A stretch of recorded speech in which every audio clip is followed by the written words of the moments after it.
Los Angeles brûle. Des quartiers entiers réduits en cendres. Des milliers d'hectares dévastés. Une catastrophe qui cache peut-être bien plus qu'un simple désastre naturel. Des millions de litres d'eau détournés vers les cultures de mystérieux milliardaires, un sans-abri arrêté avec un lance-flamme, et des rumeurs troublantes qui lient ces incendies à P. Diddy et son réseau, alors que le producteur est au cœur de plusieurs scandales. Simple coïncidence, négligence ou manipulation orchestrée, ce qui se cache derrière ces flammes pourrait remettre en question tout ce que vous pensiez savoir. What are you going to do with the president right now? We're getting the resources to help rebuild. We're getting Why the was there resources. no to do water it. in the hydrants, It's Governor? all being. It's all literally. Is it going to be different next time? Les incendies de Californie ne sont pas qu'une catastrophe naturelle. Ils révèlent une crise plus profonde, enracinée dans la gestion des ressources publiques et l'impact d'une poignée de milliardaires. Depuis des décennies, Linda et Stewart Resnick, propriétaires de Wonderful Company, ont accumulé des terres, des droits d'eau et une influence politique sans précédent qui peut volontairement inquiéter. 60% des réserves du Cairn Water Bank, un réseau de stockage d'eau construit avec des millions de dollars d'argent public, leur appartiennent aujourd'hui. Et pendant que les pompiers luttent contre des incendies dévastateurs, les réserves sont à sec. Pourquoi ? Parce que cette eau cruciale pour sauver des vies est enfermée derrière des contrats et des profits. Ces milliards ne servent pas les Californiennes et les Californiens, mais financent des cultures intensives comme les pistaches et les grenades, des produits de luxe que beaucoup ne peuvent même pas se permettre. Cette crise n'est pas seulement environnementale, c'est une question de justice. Les incendies ne sont qu'un symptôme de ce système, où une poignée d'élites décide de l'avenir de millions de personnes. Mais avant de parler des accords secrets et des décisions politiques qui ont permis à un couple de transformer l'eau, source de vie, en une marchandise, revenons sur l'incendie lui-même.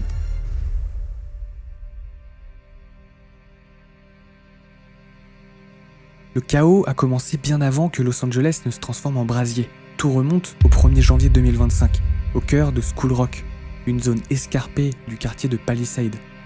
Ce jour-là, un incendie éclate, probablement provoqué par des feux d'artifice du Nouvel An.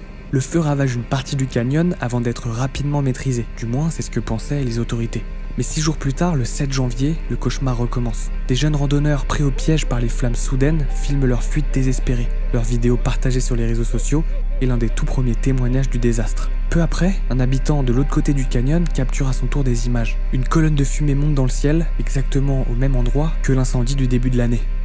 Pour les pompiers, la coïncidence est troublante. Le feu a commencé très près de l'endroit où il y a eu l'incendie le jour de l'an. Les experts émettent une hypothèse. Le feu initial aurait couvé pendant 6 jours, attendant les conditions parfaites pour repartir. Et ce sont les vents violents de ce début de janvier qui auraient donné au brasier une seconde vie, déclenchant l'une des pires catastrophes que Los Angeles ait connue. Pour l'instant, les autorités gardent le silence. Mais ce silence, lui aussi, commence à alimenter des rumeurs. Quelques jours plus tard, c'est toute la Californie qui est en proie à un incendie d'une ampleur sans précédent.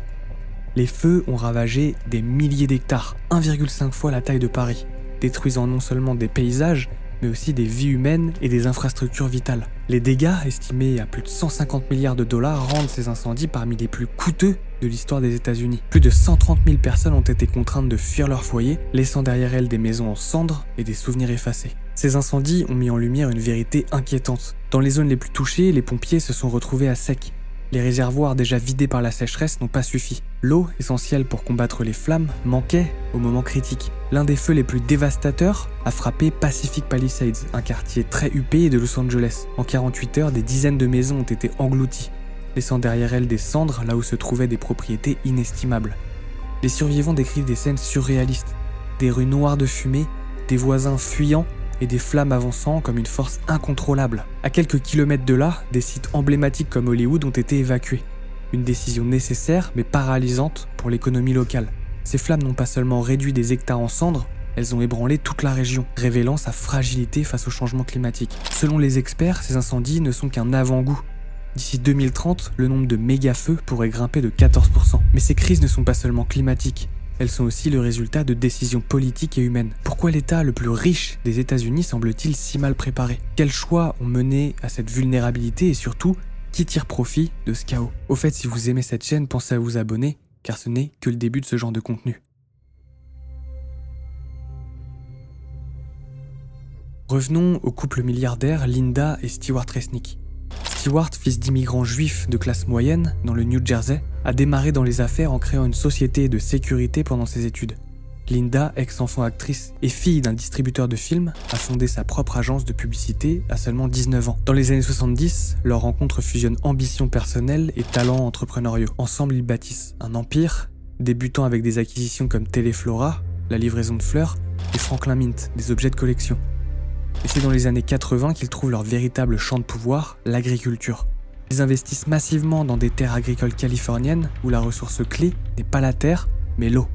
Leur empire, The Wonderful Company, pèse aujourd'hui 5 milliards de dollars. Une entreprise d'agriculture lucrative, mais qui engloutit des quantités astronomiques d'eau. Le problème, c'est que cette compagnie a un accès prioritaire à l'eau. Cette emprise sur l'eau n'est pas due au hasard. Les Resnick, parmi les plus grands donateurs politiques de Californie, financent campagnes électorales et lois taillées sur mesure. Leur philanthropie, comme leur don à l'Université de Californie pour la durabilité agricole, masque des intentions stratégiques, asseoir leur influence dans les sphères scientifiques et politiques. Mais leur modèle repose sur des pratiques choquantes. Cultiver une seule amande nécessite 4 litres d'eau, pendant que des centaines de milliers de Californiens peinent à couvrir leurs besoins de base. Ce gaspillage exacerbe les inégalités. Pire, en période de sécheresse, ils revendent l'eau à prix d'or à des municipalités, transformant une ressource publique en levier de profit privé. L'ascension des Resnick illustre l'intersection toxique entre pouvoir économique, politique et écologique.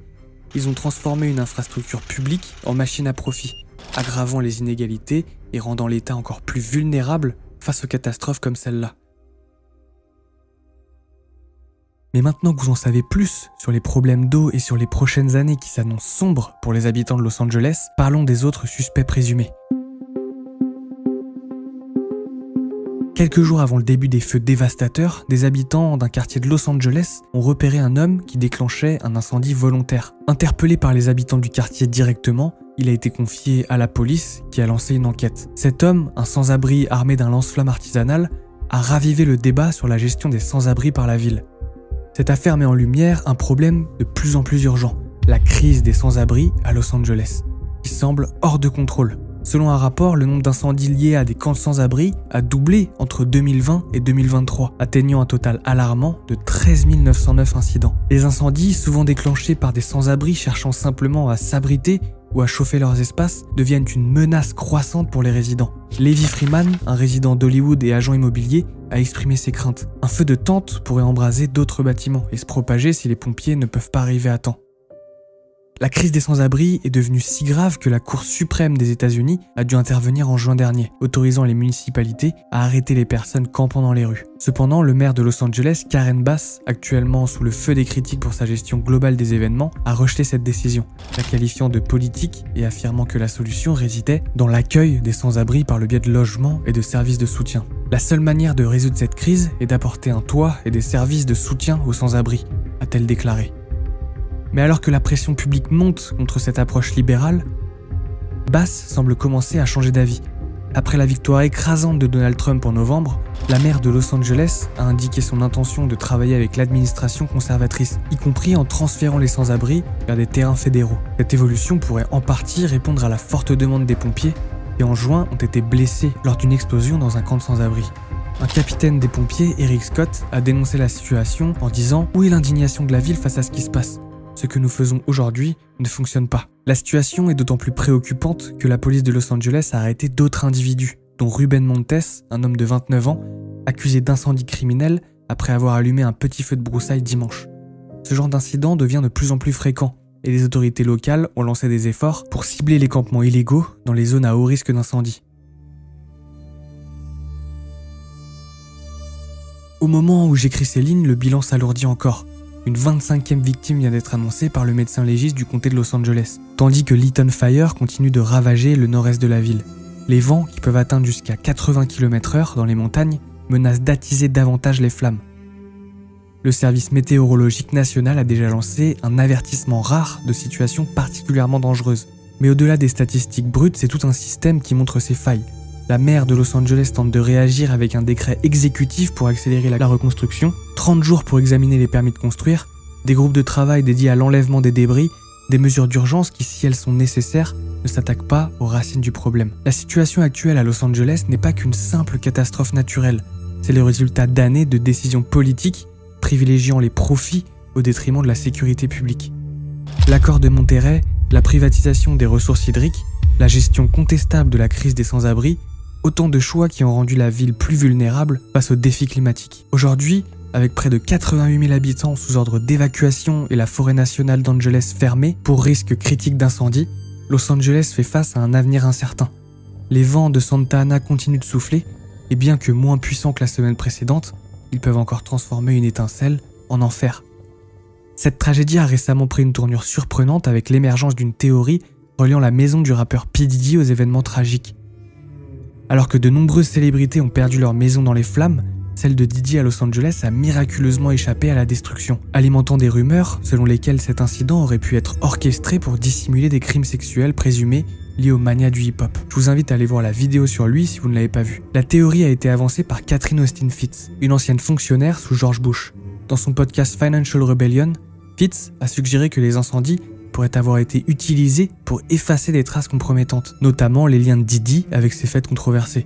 Selon elle, les incendies auraient pu servir à détourner l'attention de scandales en cours, notamment les accusations qui pèsent sur lui concernant des affaires de trafic sexuel et de prostitution. Alors que certaines célébrités ont perdu leur maison, comme Paris Hilton, d'autres, comme Diddy, auraient échappé à la destruction. Grand chanceux finalement. Bref, alors que les flammes continuent de ravager la région, des questions cruciales émergent. Comment concilier développement économique et préservation des ressources vitales? Comment protéger les plus vulnérables face aux catastrophes climatiques? Et surtout, comment s'assurer que l'intérêt public prévaut sur les profits privés? La réponse à ces questions déterminera non seulement l'avenir de Los Angeles, mais aussi celui de nombreuses métropoles confrontées à des défis similaires. Car ce qui se joue ici, dans les collines calcinées de la Californie, c'est l'avenir même de notre capacité à vivre ensemble face aux défis climatiques du XXIe siècle.